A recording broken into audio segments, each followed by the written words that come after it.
hindi pinapasok dito kasi ay nalulumok ay nasa maintain namin nilang tingnan kung hindi na meron dyan na tumawag kung may group 1, 2, 3, 4, 5, 6 anin na yung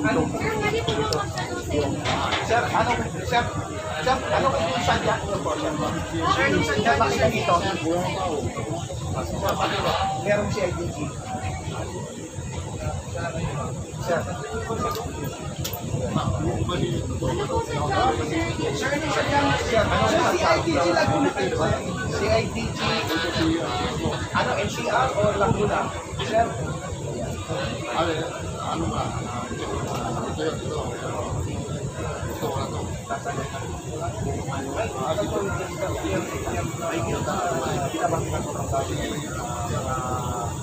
Pwede po ba namin malaman?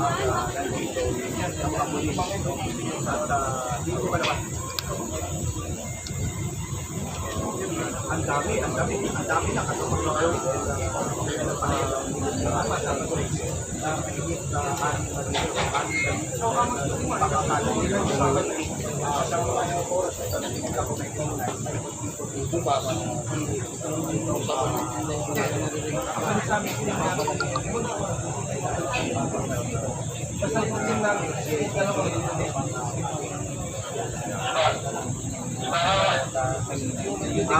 Pero aresto yes.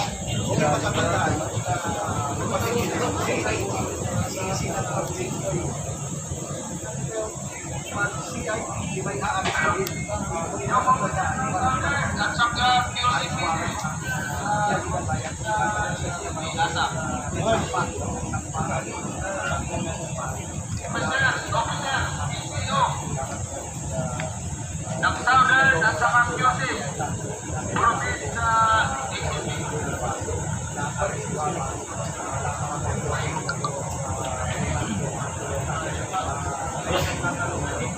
Wala bro. Wala akong signal. Yung bagis, malakas signal. Maraming nood. Hindi din yan eh, papasok. Nahiya ako eh. Karon, nag-live ko karon, nag-live. Wala hinay ang signal, hinay. Nagbuhan ako pang upload.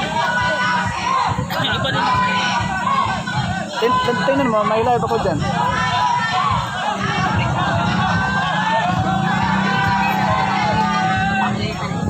Pila na yung picture.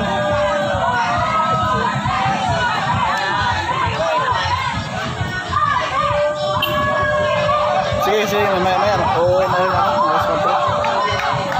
Kansawan dito. Andito mga NPA.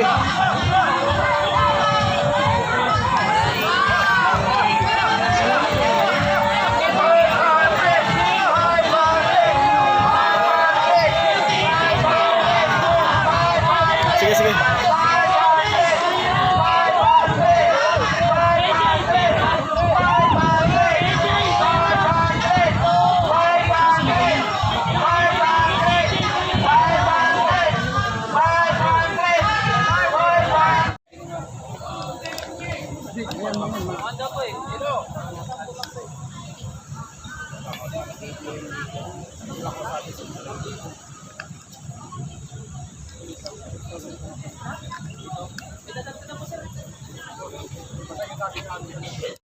Sino yung available, please join us dahil meron naman tayo ditong mga tubig and we are doing our best to provide kung ano mang pagkain na mga maraming volunteer na nagdadala dito araw-araw. So para sa akin, huling mensahe ko ngayong araw na to, ang challenge na ito hindi para sa akin. Ang challenge nito is bilang Pilipino. Ano ang pagmamahal natin? Ano ang silbi nitong flag natin? Tayo ang tatayo. Anong silbi ng maraming dugong inanak, maraming namatay sa Mindanao dahil lang gusto ng kapayapaan, gusto ng kasarinlan. Mawawala yan kung if ever hindi natin bantayan ang impeachment ngayon. So mga kababayan ko, alam ko gising na kayo. Just wait. Kung kung ano ang inyong nasa puso sa mga araw ng impeachment dahil tuloy-tuloy ito, kayo ang magdesisyon para sa ikabubuti ng iyong bayan. Kung mahal mo ang Pilipinas, sumama ka dito. Hindi lang kaya natin i-like and share, but I'm inviting you to join us and fight with us para i-preserve natin ang ating kalayaan. Again, God bless you. Tuloy ang laban. Mahalin natin ang Pilipinas. God bless.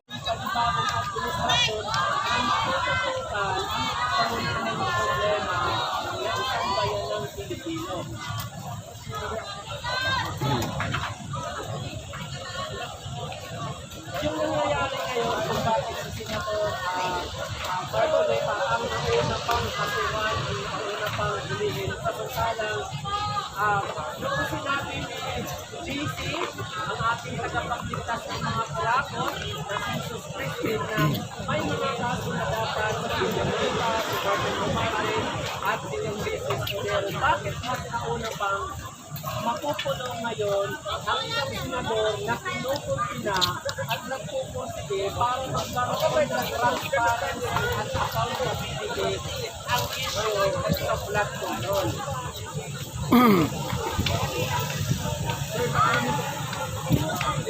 Mapuntahan ko ako, Kuya Waray pala. Isang waray-waray na may pinagkakas na nililigan laban sa bayan. Hindi po tayo lumalaban sa gobyerno. Tayo po ay lumalaban sa korupsyon.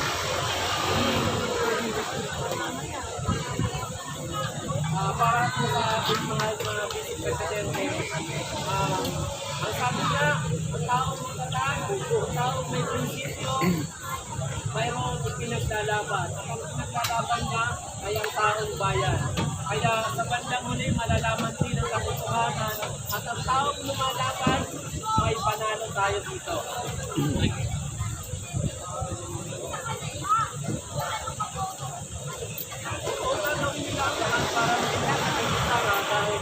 Yung mga kongresista na ay hindi nagtatakpan, may pinipiligyan, may pinoprotektahan. Sila yung magiging kasanggali ni Sara dahil ayaw nila ngayon kung darating ay 2020 at si Sara ay magiging front-runner bilang presidente ng Republika ng Pilipinas.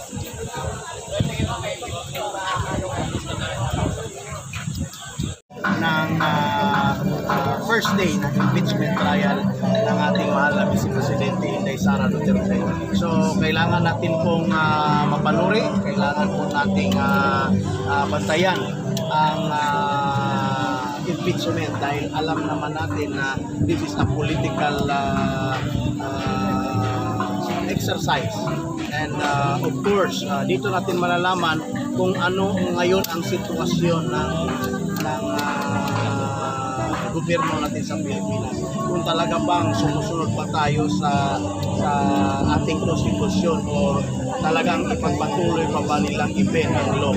So nakikita natin kanina before nag-start ang misa na binigyan ng warrant of arrest si Senator Marcoleta. So yan ay kumakalat ngayon sa social media and of course isa tayo kay Senator Marcoleta at alam natin ay kanyang pinaglalaban ay hindi dahil sa Iglesia ni Cristo, hindi dahil sa kanyang sarili lang, kundi ang kanyang pinaglalaban ay laban niya sa bayan. So again, yun ang po ay nananawagan sa ating kabayan dito sa Luzon naman mga at sumama dito sa ating pag-observe sa first day ng impeachment trial ni Vice President Sara Duterte. So, God bless you and to God be the glory. Mabuhay. Tuloy ang laban para sa bayan. Sama nila. Curious lang ako kung Katoliko ka dito.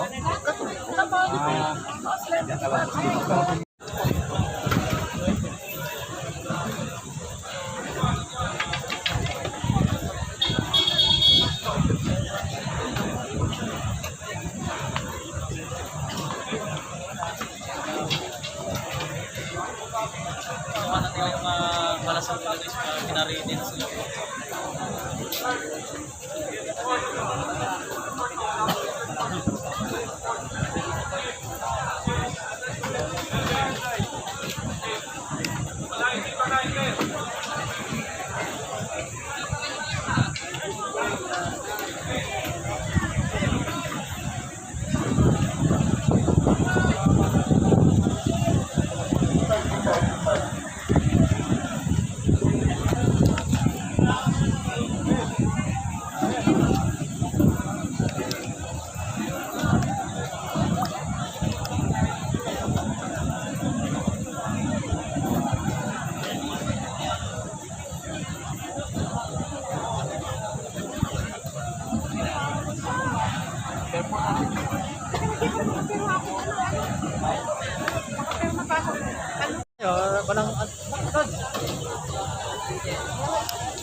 Dito tayo banda kasi.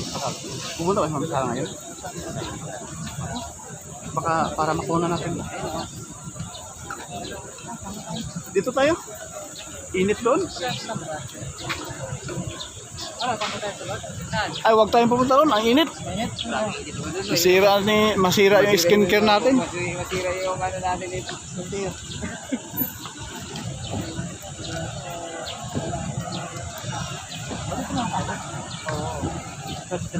Oo.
tinanong ng Bilyonaryo News, ma'am, bakit po kayo pumunta dito?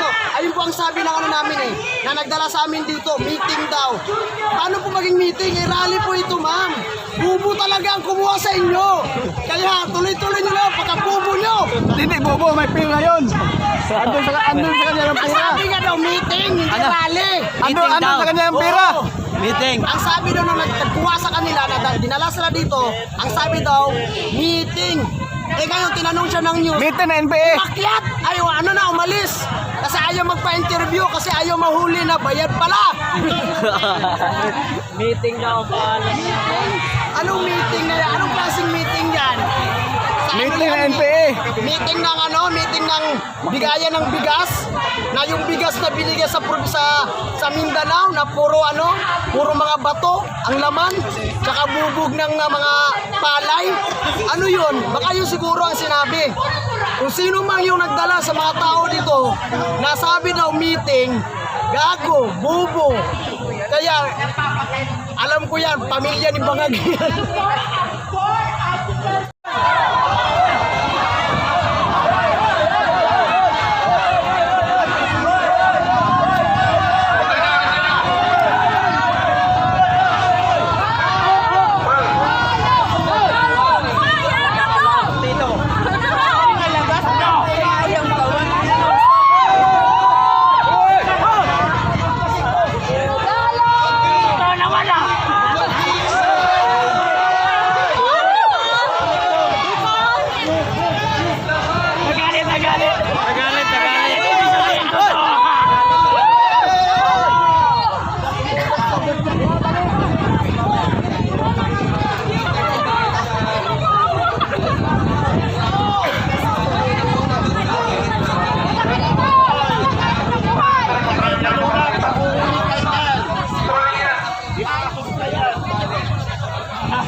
May tatay dito, ang kanilang pamilya. Dahil mabubuti sila tao. Si tatay dito ay nagtatanggol sa mahihirap. Baka matapon mo na yung Kinain mo na talaga? Oo, si Sarah ganun din. Kaya sinuntan niya yung pulis. Kainin mo na, baka matapon yan. Sa Davao, o walang paglilipatan, hindi nakikinig. Kaya niya sinuntok, hindi ginawa ng issue. O, diba? Dahil pinagtatanggol niya ang mga mahirap. Nakatilitan. Sila, anong pinagtatanggol? Diba wala? Hanggang ngayon yun doon sa Arlegia squatter. Maliit po si Bongbong squatter na yun. Hanggang ngayon, nakaupo siya, nagnakaw ng bilyon-bilyon. Squatter pa rin. O, di, ano ba ginawa? Diba wala? Nagtabangad sa Malacanang, walang inasikaso. Nakakalungkot. Diba? Nandito kami. Until we die, katulad nung EDSA Power 1. O, di sila mag-hell lang sila.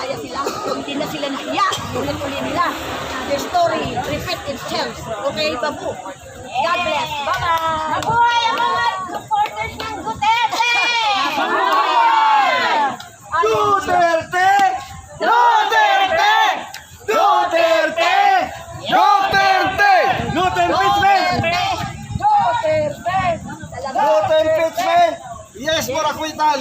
Kami, kahit iilan lang kami. O, si David, nag-iisa siya ng patumbahin niya si Gulayat. O, di ba? Wala sa rami yan.